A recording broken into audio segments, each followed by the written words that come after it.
Hello students, let's see the question. The question says the center of mass of a body, option 1, lies always at the geometrical center, option 2 lies always inside the body, option 3 lies always outside the body, and option 4 may lie within और outside the body. सो जैसा कि हमने हमारा first option given है कि lies always at the geometrical centre, तो इसके लिए मैं एक छोटा सा एग्जांपल लेता हूं. मान लो कि आपके पास एक रॉड गिवन है, राइट, और इस रॉड को का जो ज्योमेट्रिकल सेंटर है वो रहा ये in between of the rod, ये रहा रॉड का ज्योमेट्रिकल सेंटर.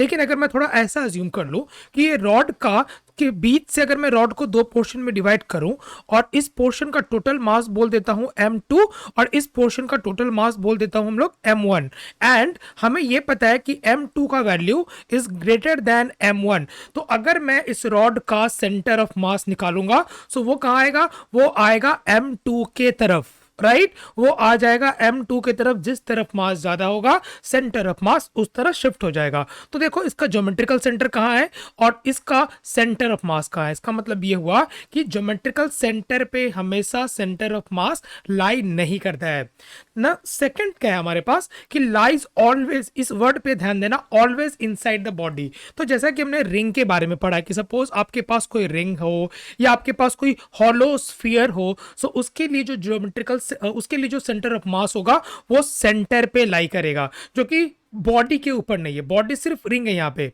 राइट. सो ये भी ऑप्शन हमारा रॉन्ग है, ये भी ऑप्शन हमारा रॉन्ग है. ऑप्शन 3 पे आ जाना, lies always outside the body. No, अगर मैं एक रॉड लेता हूं जैसे कि मैंने ये एग्जांपल लिया, इस एग्जांपल में सेंटर ऑफ मास कहां है, रॉड के अंदर ही किसी एक पॉइंट पे है, मतलब ये ऑप्शन भी हमारा रॉन्ग है.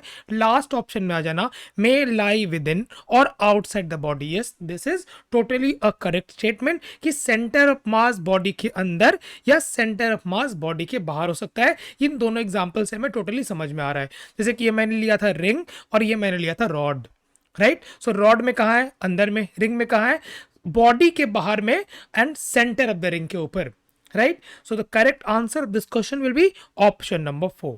सो I hope all of you got the answer. Thank you.